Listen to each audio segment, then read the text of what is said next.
It is 68 days to the presidential and parliamentary elections. Hello, good evening and welcome to Newsnight.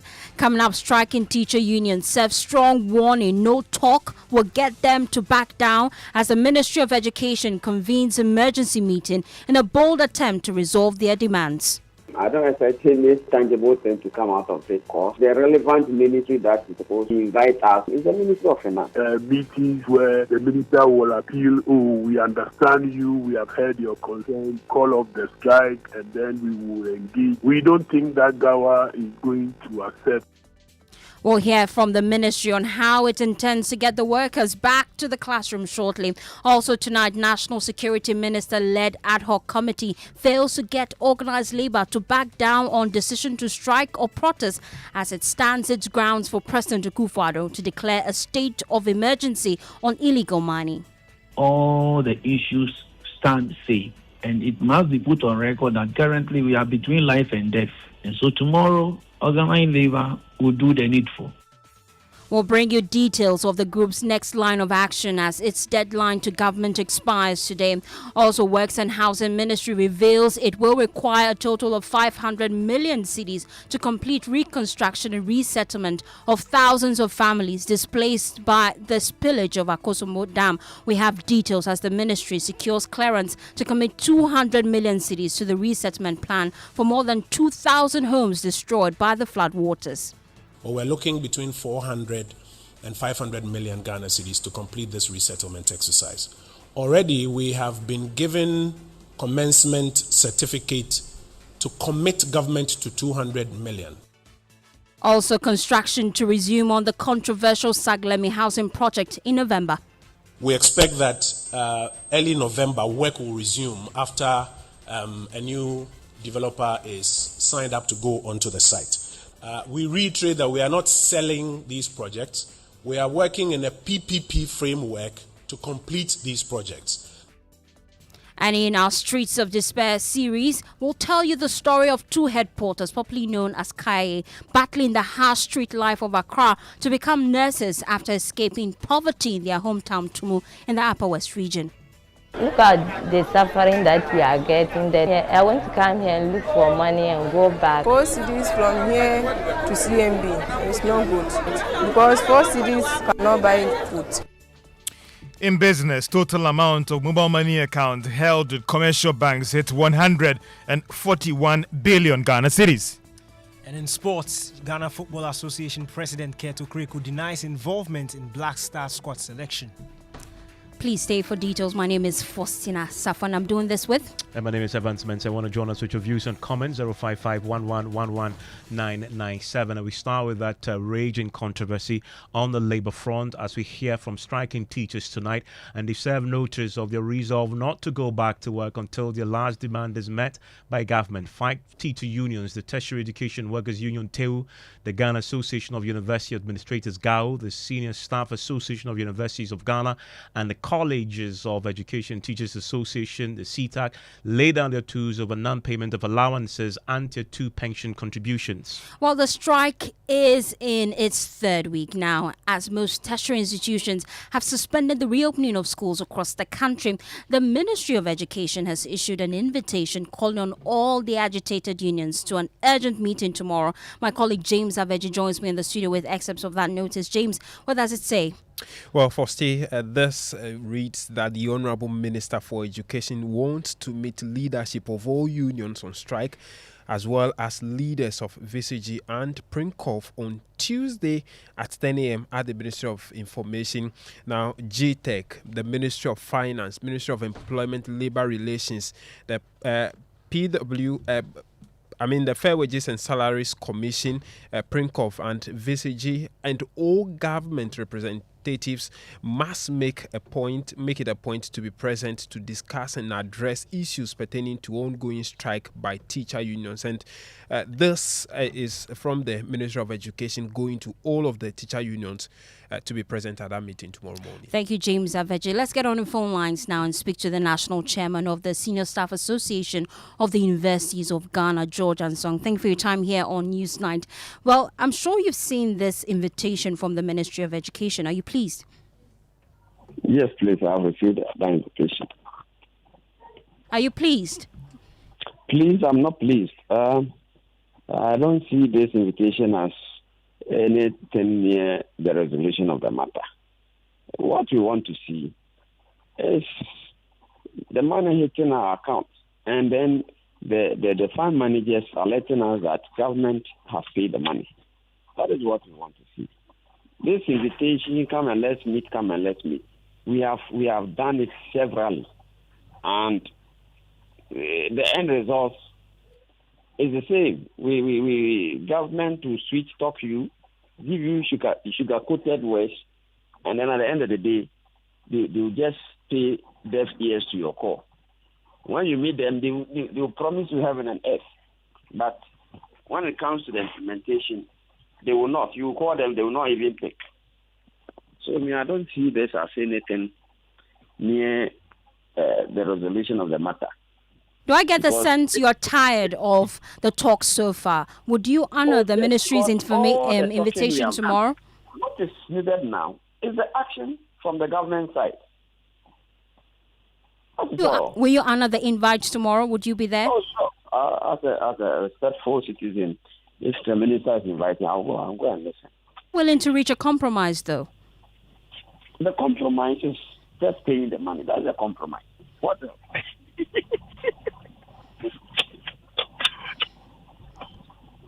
George Asong, he is the national chairman of the Senior Staff Association. And he's raising concerns ahead of tomorrow's that meeting tomorrow. He stays with us. I want to bring in Kwesi Kwarteng. He's the Public Relations Manager at Education Ministry. They have extended that invitation to the workers to come for that meeting. Mr. Kwarteng, thanks for your time here on Newsnight. You've heard the concerns from the teachers, and this is one that they say they have already participated in before. There's been a lot of talk. All they want to see is action. How do you address that ahead of tomorrow's meeting? Thank you, Evans, and a very good evening to you and your listeners.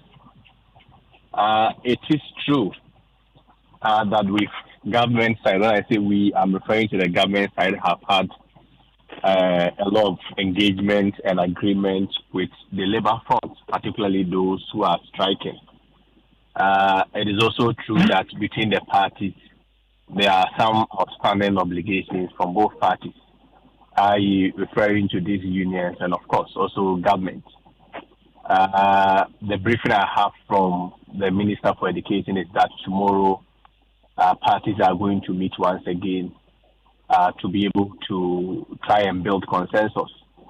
Ultimately, I am very much aware that the striking labor unions or forces are willing to go back to their work so far as government is able to listen to their concerns and meet them halfway. I've also been assured that government is also willing to also make some level of commitment and build consensus ultimately. So I am very hopeful that tomorrow when the parties meet, they should be able to make headway. The most important thing is that we make a headway. I mean, strike actions all over the world, labor issues are inevitable. But of course, I am also excited to also add that at least the Minister for Education, Dr. Osedichum, has once again intervened. I mean, whichever way, it still falls under his ministry, even though broadly is a labor issue. But he spearheaded the conversation, and we've extended an invitation. And interestingly, we are also bringing all parties, including the Fair Wages and Salaries Commission, representative from Ministry of Finance, Controller, Vice Chancellor's Ghana, to be able to make sure that we get into a compromise or hit a middle ground. So I'm very hopeful that God willing, tomorrow we should make a headway. You talk about consensus and also middle ground, but the workers are very clear with their demands. Pay their allowances and settle their 10-2 pension contributions. Will they get that tomorrow? I mean, you see, this agreement had even already been reached. The briefing I have is that the ministry even also expected them to, or government side largely expected them to, I mean, write to government with regards to the agreements that they've reached, so that all consequential decisions would also be taken by government. Just to clarify, you want them to write to you about the agreement reached in the past on the two issues of allowance and pensions? What I'm saying is that after the parties had reached an agreement, the expectation from government side was that formally we anticipated or expected a formal correspondence from the striking union. It is important to also add that, it is not only just one striking union, so I cannot just put all of them in a collective description.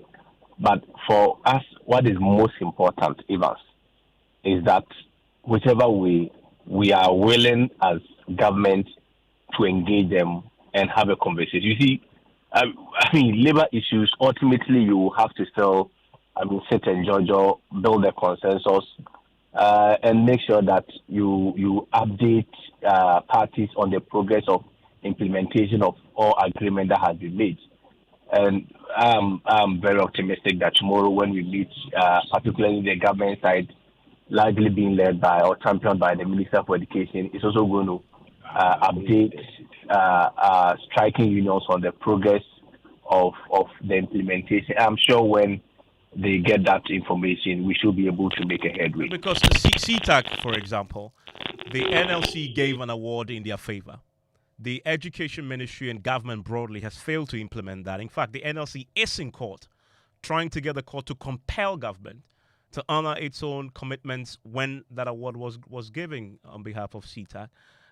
Clearly, on the part of the Education Ministry, there has been a monumental failure there. And a meeting tomorrow, as the workers have said, doesn't achieve anything other than just another talk shop. Simply implement what you agreed at the NLC in respect of CTAC.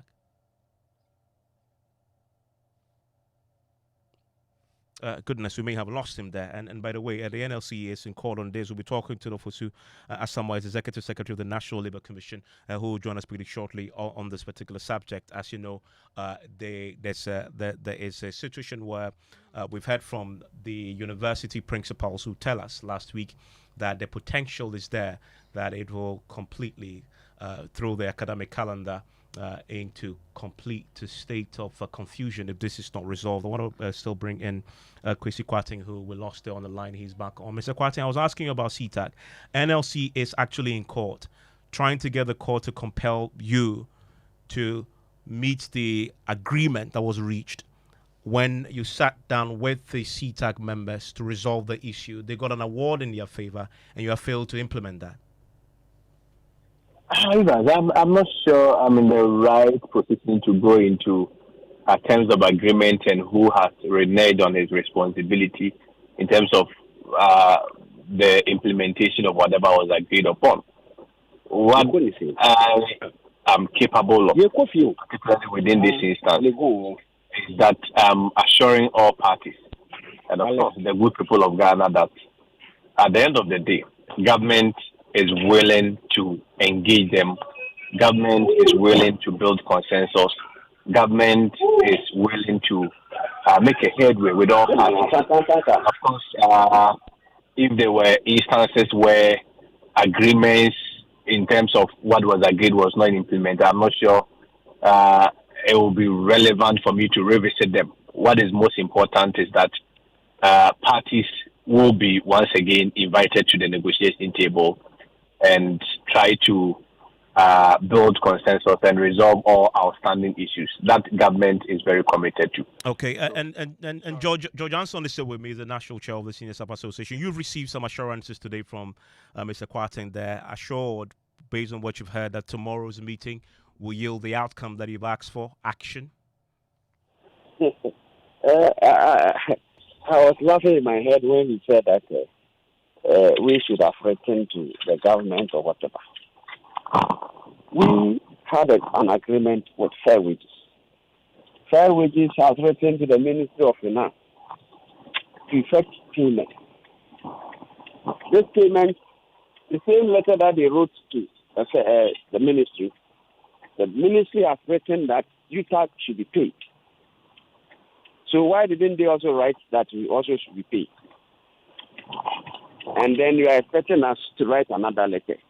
Fine. that granted. I have written a letter to the ministry to that effect. Ask whether they even recognize or acknowledge receipt of that letter. So now, you will call one lady called Edna. She will not pick your call. So what do we do? And what consensus are we going to build? The consensus is that the money is paid because we can't all work in the same university. Whilst we all take the same allowance, then you pay one group and deny the other. And you tell us we should come and reach consensus. On what? This pension money, it's my money. It was part of my salary that per law you have to deduct. Pay the money to the rightful people to invest the money. That one too, you have to come and reach consensus. Is that how we want to treat our own people? But bottom line, you'll be there tomorrow, in spite of the concerns you've had. Well, let's see. Okay, thank you very much, Joe Johnson, the National Chairman of the Senior Staff Association, Kwesi Kwarteng, Public Relations Manager at the Education Ministry, Ofusua Samoa is Executive Secretary of the National Labour Commission, also joins us there at the heart of this. And you will be in this meeting tomorrow too. You expect that something will come out of this meeting that will get the workers back to the classrooms? Unfortunately, I will not be part of the meeting. The commission is not part of the meeting. You've not been invited? No, we are not supposed to be part because, the petition was directed to us by the striking workers. And we referred it to their employers, that is the ministry, that this is what we have on our hand. What are you doing to solve the problem? We are the last resort. So we normally, when cases come, we give the parties the opportunity to negotiate a settlement. It is only where they are unable to settle that we come in to arbitrate or mediate. So it is upon this prompting to the ministry that the minister has taken the initiative and the steps to invite the parties to a table to see how they can solve the problem. Yeah, but the ministry is complicit in this, is it not? Because I know you are in court trying to get a government to comply with some of the orders that you've given and an award that you've given. So. Yes, they've certainly be complicit in this. This is purely to your doing, is it not? Well, I am unable to say so. But even if it were, they have now taken steps to, solve the problem, which I think is right. It's better late than never. That they say. Thank you very much. That is Ofusua Samoa, is Executive Secretary of the National Labour Commission. So listen to News 90s on Joy 99.7 FM. Well, Evans, Organised Labour will in the next 24 hours decide on whether to strike or roll out series of protests as it stands its grounds for President Akufo-Addo to declare a state of emergency on illegal mining. We know that the ad hoc committee led by the National Security Minister met Organised Labour last week, but has since failed to get them to back down on their decision to call off its action. Now, this comes in the wake of the group's deadline to government, which expires today. Several associations and unions had given their indication to protest by the end of this month if the president fails to declare a state of emergency against the continuous destruction of rivers and forest reserves by illegal miners. General Secretary of the Ghana National Association of Teachers, Thomas Musa, said Organised Labour is yet to receive an official response from government. As of now, we have not heard anything from government. So all the issues stand safe. And it must be put on record that currently we are between life and death. And so tomorrow, Organized Labour will do the needful. So that means your planned protest, as indicated, is definitely going on, as you have just said, right? All the cards are on the table, and we will decide which one to fire tomorrow, and we will do the same tomorrow. What if you hear from government before the close of day today? Does it mean it's just going, they'll strike? Oh, it's fine. Once the demands are clear. Number one, state of emergency. Number two, revoke the LI, mandating people to go to the forest reserve to mine and all that. Number three, as for the creation of the special court, we know that it will take some time, but the processes must be set in motion. Then the other one, the police and the military should be equipped, be given the free hand to operate, and finally place a total ban on mining, whether illegal or illegal. Place total ban on it. Let our rivers and our water bodies rest, and let us streamline all the activities of mining in Ghana. Then we take it out from there. These are the demands, and we stand by them as of today. In clear terms, what exactly are your proposals? What are you saying that you will do tomorrow? Because you're saying that you do the needful. What exactly does that mean? All the options are on the table. Including? We have the issue of strike, we have the issue of demonstration, and all the other related constitutional rights provided for us. And we will decide which one to deploy tomorrow, my sister. All right, so what are the consequences for the country if government fails to act on that illegal mining issue? Because you're saying you have two options for tomorrow. Oh, already we are facing an existential threat. And that is why we are asking His Excellency the President that under Article 31, that when the lives of the people are threatened, the Constitution allows the President to declare a state of emergency. And aside that one, well, with the deadline on government expiring in a few hours, key actors of the two major political parties have been flip-flopping on their commitment to fight illegal mining. First, take a listen to NPP MP for Effigiasia Asokore in the Ashanti region and Chairman of Parliament's Health Committee, Dr. Nana Ayuefriye, make controversial comments on their commitment to deal with Galamsey. Small scale mining, community mining, and Galamsey, and you're different from Togo for the working out before the last month, and this is what or that. Is small-scale mining different from the foreigners NDC brought to Ofin? The operation we started this week in the Middle Belt will ensure that we bring the people. They know we are winning seats in the mining areas, so they have decided to bring in foreigners. Who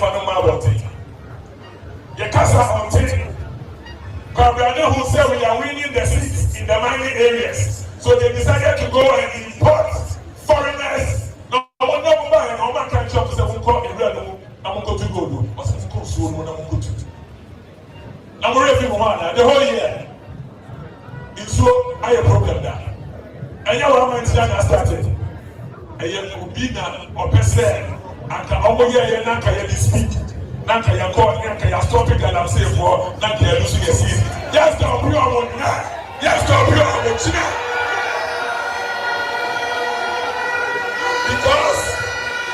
Because there's a difference between mining in the forest as a small scale or community mining. And there's a difference between mining in the river bodies. Have we had any problem with the water this year?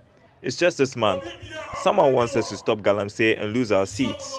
But we won't stop it because there is a difference between mining in the river bodies and in the forest. There's a money, I'm going to do a one who I listen for. I'm going to have a chance. I'm going to be it is a Homogodun Kayano Galamsey. I'm going to say, in so good, I'm going to say, Galamsey. Well, we can now listen to the NDC running mate Jane Opoku-Agyeman promising the people of Amenfi Central that a future NDC government will offer them training and guidance on ways to undertake Galamsey activities without causing distraction to water bodies. If you have a government who collapse jobs without creating any, what do you expect the young people to do? We have good news for you. Just like how Galamsey is done in other countries, without causing distraction to their water bodies, we will train you to partake in Galamsey activities in that same way. Well, that meeting is tomorrow, Fosi. It is a crucial meeting. Organised Labour will take a decision whether to proceed with their series of protests and strike.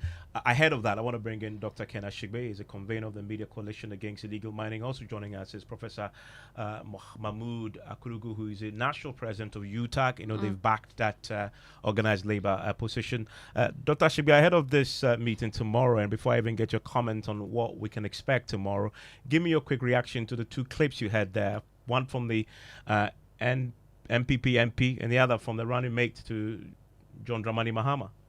This is the reason why the Media Coalition had called on the presidential candidates of the two parties. We need their commitment to what the current Minister for Land and Natural Resources called draconian measures. We need draconian measures to stop the ecocide and the genocide that we are being subjected to as Ghanaians. And those ones would not be helped with, the points that are being made by the running mate of His Excellency John Mahama. But the worst part of it is, the MPP. Did I hear you say he's the chairman of the health committee? Yes. Yes. He's not concerned about, the renal diseases that are on the right. He's not concerned about the deformed baby. He's not concerned about the heavy metals that Ghana Water is not able to treat. And what he looks at is the next election. Well, we have news for him. We also are not going to agree for the continued poisoning of Ghanaians. Neither are we going to agree for this genocide to continue happening. That is what we are telling all the politicians, that the time has come now for us. We are in a desperate situation. As a country, we are desperate because we are being poisoned, we are dying. Our water bodies are being lost. So we are not going to countenance that from anybody else. And it's the reason why we're happy that, together with Labour, we have formed the Ghana Coalition against Galamsey. And what the Constitution mandates us to be able to do, we are going to do. We are going to take a cue from what His Excellency the President said on the 7th of January 2017. And we will be citizens but not spectators. And so definitely we'll be waiting for organized labor after their meeting. But as the media as well, on Friday, the GJA also had an EGM where EGM gave the governing council the mandate to take decisions that would ensure that as journalists, as the coalition, we are able to ensure that the power that the Constitution gives us as the sovereign of the land, we bring that power to bear and ensure that we get some solutions to the challenges that confront us. And Prof. Mahmood, UTAC, will you be represented tomorrow at this organized labor meeting? No, the media. Sorry, I'm sorry. Okay. I'm actually bringing a Prof. Okay, Mahmood. yes, okay. Hello, Prof. Hello. Yes, will you be represented tomorrow at this organized labor meeting? Yeah, good evening to you and good evening to Engineer Dr. Asube. Yes, tomorrow will be represented. What's the position of UTAC going into tomorrow's meeting? Our position is simple. Our demands should be met. That's our position. Obviously, we know as we speak tonight, those demands have not been met. And Organized Labour in their statement said 2 options on the table if that happens, which is if your demands are not met, protests and strikes. Between the two, where do you stand when that question is posed to Organized Labour tomorrow to take a decision? Well, I don't want to preempt what Organized Labour is going to do, but I think it is not an either-or kind of thing. We can have both going on at the same time. But certainly ahead of tomorrow, UTAC must have a position on what action you prefer the group should take. I think if you read our release that came out even before Organized Labour, we were very clear as to what we would do when our demands were not met. And we said we were going to embark on an industrial action. So until this evening, I think we still stand by that. Industrial action has to withdraw your services across the country. Correct, among other activities. So tomorrow at the table, that's what you're putting on the table for your other colleagues in Organized Labour to consider? I think that is already on the table of Organized Labour. But that's what you'll be pushing for? Most definitely. And how quickly would you expect this to kick in if by tomorrow you still haven't heard from government that they've declared a state of emergency on the water bodies? I think Organized Labour is going to be very decisive in taking a decision because we demand a decisive action. And so therefore, we ourselves who are making those demands must also be decisive in our decisions. And so Organized Labour, I want to believe that we'll be decisive in our decisions and as quickly as possible move to action.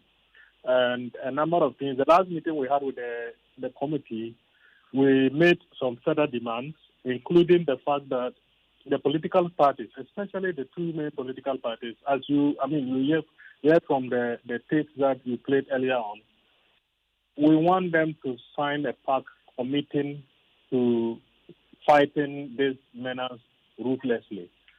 And I believe that is something that should be almost immediate for them to do. And if any of the parties refuse to do that, then we'll know what happens.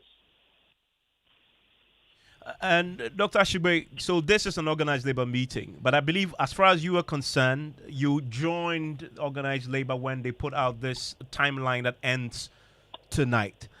You also want to take a further step after tomorrow. What would that be? So, organized labor are partners to the Ghana Coalition Against Galamsey, and we're happy that when we called the press conference, they joined us and they announced that. And we're grateful to UTAG and GMA that, started all of this. And so, as the Prophet said, we would be mobilizing beyond just labor.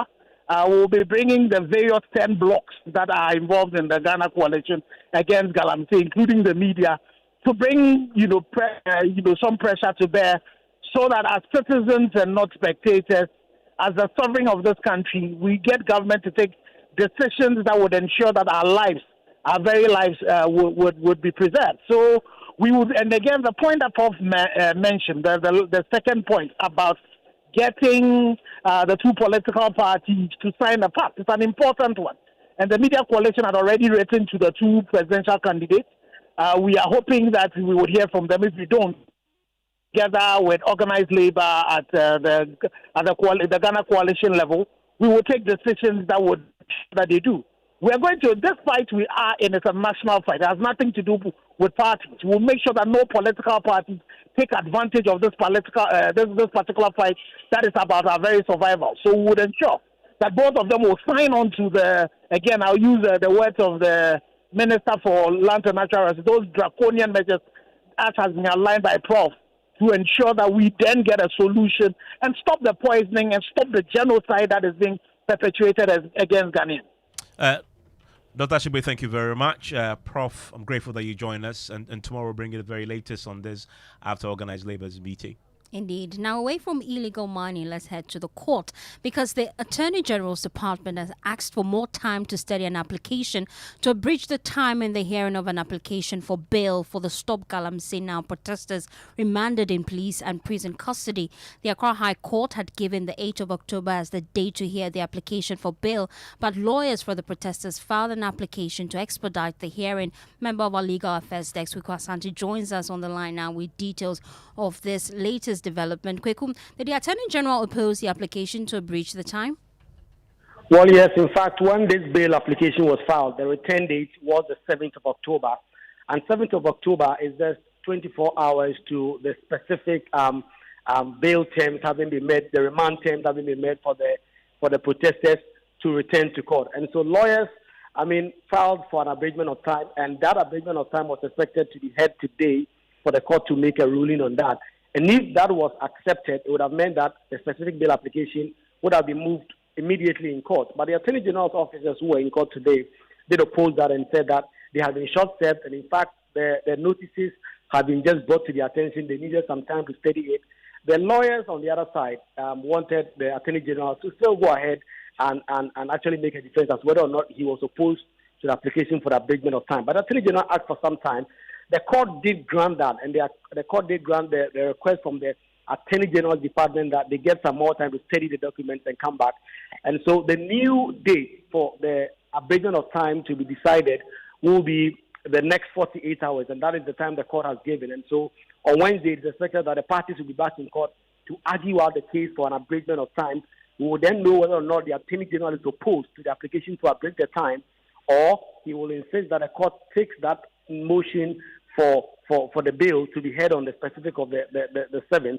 We've already been speaking to lawyers or the protesters who believe that this is all part of a grand scheme by the Attorney General to unduly punish the protesters who are already on remand and get them to spend a longer period behind bars. The AG's office argued very strenuously that they needed time to study the motion. It was a very, very standard motion, one that they would have faced hundreds of times, right? And one to which the response will be very, very trite. Responding to a motion for abridgment of time is not something that generally requires any creativity in its opposition. Yet they opposed it and demanded that they be given time to review the application. What was the basis for their opposition? They said that they had been short-served. So my lady gave them 48 hours. As far as we are concerned, this is just another calculated attempt by the Attorney General's office to punish the protesters. Well, Kweku, have they managed to account for every single protester arrested? Not yet. In fact, the lawyer you had there is Prince Ganaku, is part of the lawyers for protest defense who have been defending these protesters in court. They say that as of now, they are unable to account for all the protesters arrested. And in fact, they do not even know how many persons the police arrested. They are concerned, they are worried that there's a possibility that a few persons might have been arrested and put behind bars, and they might go under the radar, and that would mean they will spend a lot of time behind bars. In fact, one of the issues that have been raised with the congested police stations and prison cells is that there are persons whose cases have gone to court several times and the charges have just been bundled up. And so Prince Ganaku tells me that as of now, they have a fair idea that the police may have arrested about 50 to 55 persons. And in fact, the persons who have been remanded officially so far by the court is 62. He is concerned, however, that having the police even come out to admit that 2 persons have been kept beyond 48 hours, there's a possibility that certain persons have been arrested and the police have not officially informed the lawyers about it. And that is why they are demanding that the police officially furnish them with every single person they arrested between within the 3-day protest that was held last 2 weeks here in Accra, so that they can possibly get to the bottom of it, provide legal defense where they must. But they have suspicion that there is a possibility that the police might have arrested a few persons who have not been accounted for, Faustina. Thank you, Kweku. Well, the police, they have clarified in their statement last week that they've arrested a total of 54 persons were arrested as part of the protest to drum home the issues around illegal mining and get some action around that. Still ahead here on Newsnight, in our Streets of Despair series, we'll tell you the story of 2 head porters, popularly known as Kayaye, battling the harsh street life of Accra to become nurses after escaping the poverty in their hometown, Tumu, in the Upper West region. Suffering that we are getting there. I want to come here and look for money and go back. 4 cities from here to CMB is not good because 4 cities cannot buy food. You want to stay with us for that, and George Yaffe is here with business. Hello, George. Hi, Evans. And coming up in business, total amount of mobile money accounts held at commercial banks hit 141 billion Ghana cedis. In Bank of Ghana, Governor Dr. Ernest Addison insists increasing the capital reserve requirements are achieving results, as some banks still raising some concerns about the impact on their operations. The business news on Newsnight is brought to you by MTN Business. Welcome to the new world of business. Kingdom Books and Stationery, Synthesis Tanks, and Pepsodent Herbal and Charcoal. You're welcome back to business on Newsnight. Now, the total amount of mobile money accounts of subscribers kept at commercial banks have hit some significant levels. Latest data from the Bank of Ghana puts the amount at 141 billion Ghana cedis ending August this year. There is more in this report. The act that regulates operations of mobile money in the country has been structured in the way that ensures the funds that are being mobilized are kept with the commercial banks. For instance, if you have about 10,000 Ghana cedis in your mobile money wallet, that money is held with a commercial bank. It is all those funds put together that has been classified as the balance on float. The Bank of Ghana data showed that it has been going up consistently over the past month. It also emerged from the report that when it comes to the value of transactions over the past 8 months, it shot up by some significant margin to 1.8 trillion Ghana cedis compared to a little over 1 trillion in the same period last year. The total number of registered mobile money accounts as at the end of August stood at 70.5 million, while registered agents expect at 863,000. And that is a business text report. Meanwhile, banking consultant Dr. Richmond Etuahene is downplaying claims of double counting, which has resulted in the significant increase in the value of mobile money transactions that has hit almost 2 trillion Ghana cedis at the end of August this year. All the telcos, especially the giant, the bigger one, he has about, I think, 9 partner banks. Where transactions are worked through so that they can get it. So I wouldn't call it double counting. It shows the way people have actually adapted to this technology. It shows how versatile people are now getting used to. Because everybody gets up and I'm going to do mobile banking. I'm going to do transaction. You see, once upon a time, you have to walk a distance to a bank. And when you go there, there'll be a queue. Even this morning, I use it. I used to pay for something that I bought. So it takes me out from the hustle and the bustle. You sit at the comfort of your home. If the internet is okay, then you work with it. Dr. Richmond Etuahene is a banking consultant. Now, Bank of Ghana Governor Dr. Ernest Addison has maintained that the increase in the capital reserve requirement for commercial banks is actually achieving the desired results. The Bank of Ghana earlier this year asked the banks to increase the fraction of deposits held on foreign and local accounts that they hold with the regulator. However, this hasn't gone down well with some commercial banks that has resulted in some passing on the cost of holding these accounts to the customers. But the Bank of Ghana Governor Dr. Ernest Addison maintains that the current data shows that it is actually working in the area of even containing inflation. It has been successful because the principal reason why that policy was introduced was to manage liquidity, to get the banks that are not lending to the general public to, in a sense, keep those unutilized liquidity in Bank of Ghana instruments, which are more or less sterilized from the economy. And we have seen that the sterilization buffers in the central bank has gone up, and it has acted as an anchor for prices. We have seen a significant drop in inflation also. So if you look at it that way, it's been very successful. Along with that, we are also seeing a pickup in private sector credit, even though the intention was mainly focused on the liquidity management aspects. Bank of Ghana Governor Dr. Ernest Addison. Now, fintech firm Haptel has denied receiving $25 million as cost for developing the virtual application for purchasing power by consumers. It follows allegations by some civil society groups that the power company had paid some significant amount to Haptel, which has been underestimated by Haptel itself. But the company denied this claim. Let's hear from its head of legal and corporate affairs, Colonius Otu. What we have done is to assist ECG become a more efficient outfit in terms of revenue collection. And Haptel is committed to this contract and committed to seeing it through. We've not done anything wrong in the execution of this contract, and we are open to answer any questions on this. Statements such as Haptel receiving $25 million from ECG are erroneous and they are false. A budget was proposed for the project that ECG wanted to execute. Haptel was able to execute it with about $12 million, which is about 171 million Ghana cedis. And Haptel and other service providers utilized these funds for numerous things, including the upgrading of ECG's core database from Oracle 10G to Oracle 19C.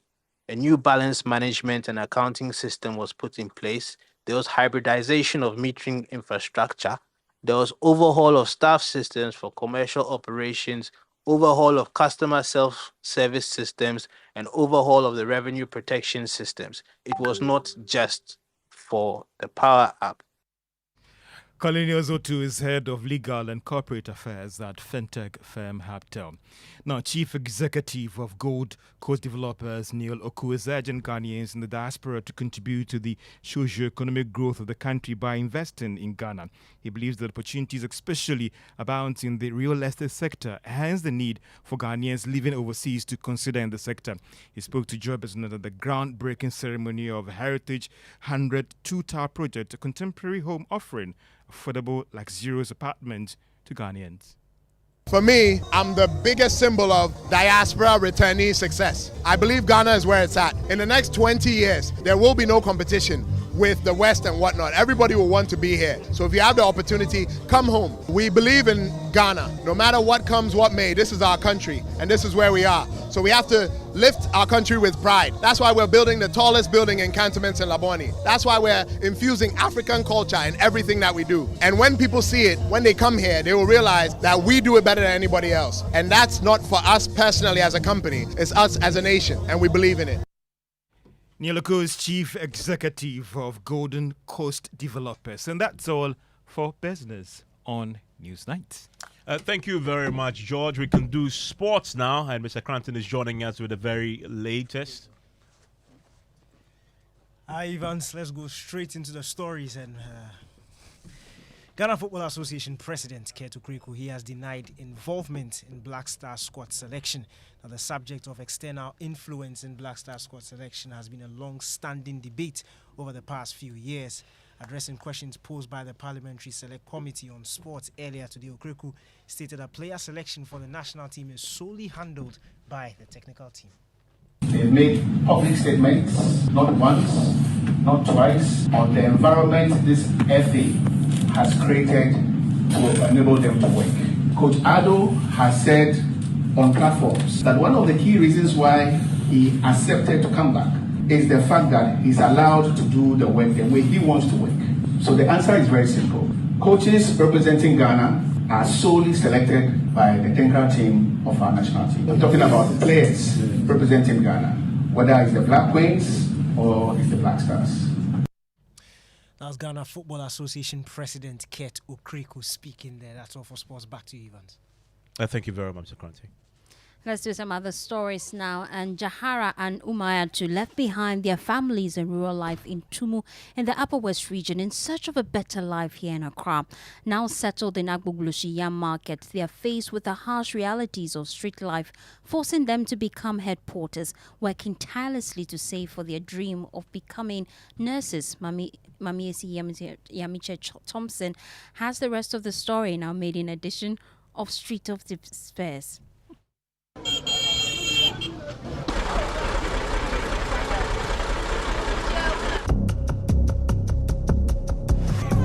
Life on the streets of Agbogbloshie Yam Market is tough. It may sound cliché, but it truly takes the strongest to survive. Yet for many young girls fleeing poverty in the north, this market is where dreams of a better life are born.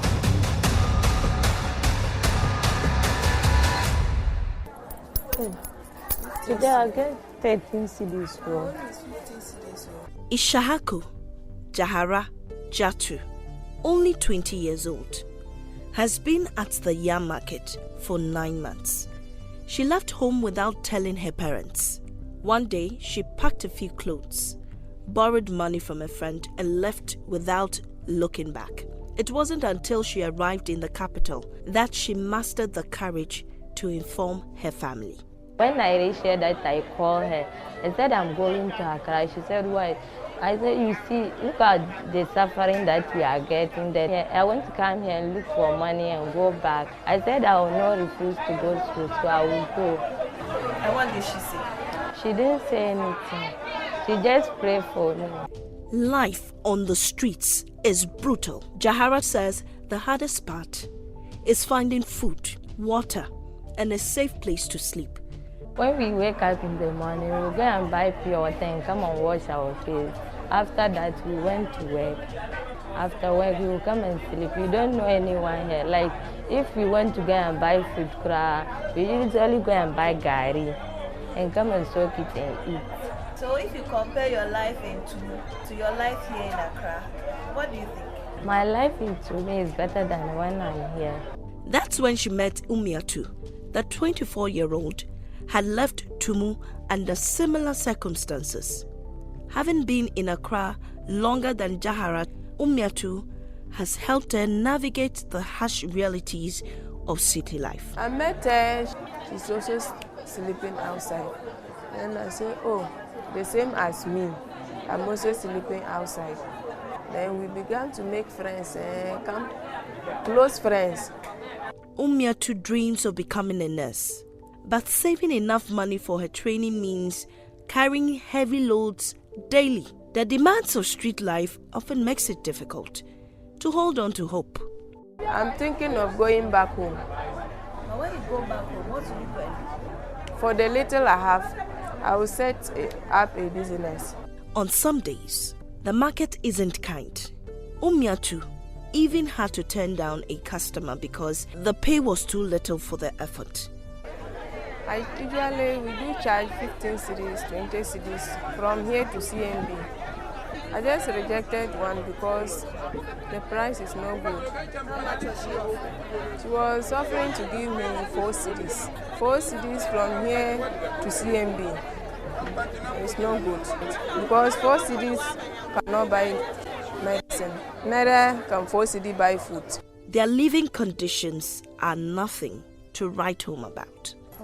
At night, Jaharat and Umiatu sleep out in the open in front of a shed that houses men. Their only source of security is one another.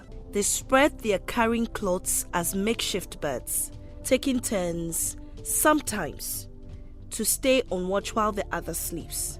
Let me hide my phone. If not, you will steal it. The boys, you will sleep and then they will come and steal it. Me, I will sleep on top of my money. Hide the phone too. Hide it.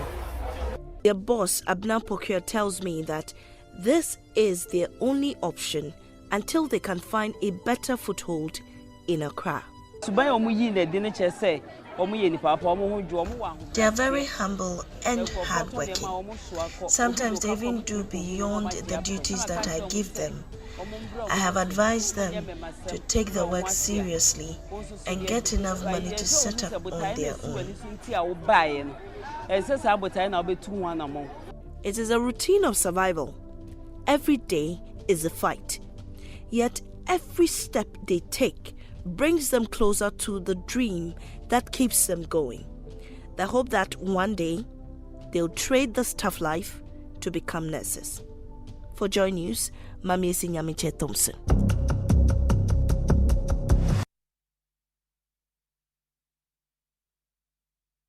Mamiesi Yamiche Thompson filed that report for our maiden edition of Streets of Despair. Now, let's do some other stories. This time, we take you to the Works and Housing Ministry. Today, they held a press conference, and the Ministry of Works and Housing says it will need a total funding of 500 million cedis to resettle communities along the Volta River, which were destroyed after the spillage of the Volta Dam at Akosombo in the eastern region. Already, Parliament has commenced an inquiry into circumstances accounting for the uncontrolled spillage by the Volta River Authority, which resulted in the national disaster that left many families, especially in the Volta region, still reeling under the impact of the flooding. Providing updates on the state of government's effort to address the plight of affected communities, Works and Housing Minister Kojopo Nkrumah says a commitment of 200 million cedis has been made by his outfit to carry out the resettlement plan for over 2,000 homes. That in April 2024, we broke ground to start work on the resettlement. I know sometimes people like to create a narrative that government is not doing anything about it. It's not true. In April 2024, I myself, together with my leaders, went on the ground to break ground for construction to start. And many of you, our colleagues in the media, covered it. Alongside that, or parallel to that, we also had to do a validation of who really needed new housing.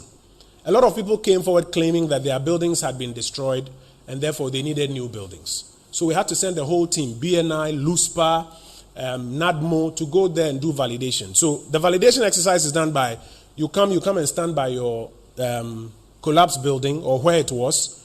The local assembly member, unit committee members can all validate that it's true. This is where your house was. BNI and everybody, we are there. We're able to validate your Ghana card and then we're able to take. When we finished this exercise, after about 2.5 to 3 months, it took about 2.5 to 3 months to finish, only 40% of those who were claiming that their buildings had been destroyed and needed replacement were true. So we are in the process of building 2,225 new homes to resettle our colleagues who were affected by the floods.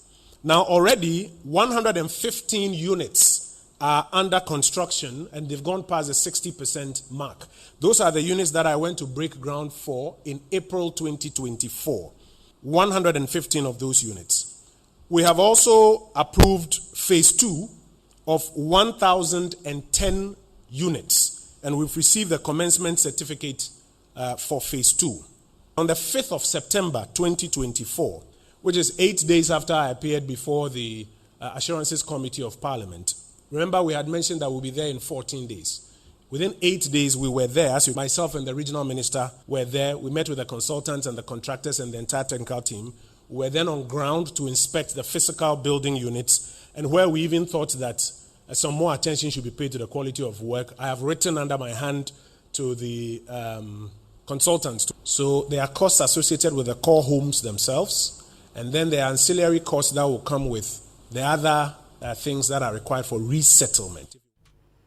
Well, still on housing, the sector minister, Kojopo Nkrumah, has announced that work will resume on the stalled Saglemi housing project in November this year. Well, that's it for Newsnight. My name is Faustina Safo. For more news, please log on to myjoyonline.com. I've been doing this with... And my name is Ebert Spencer.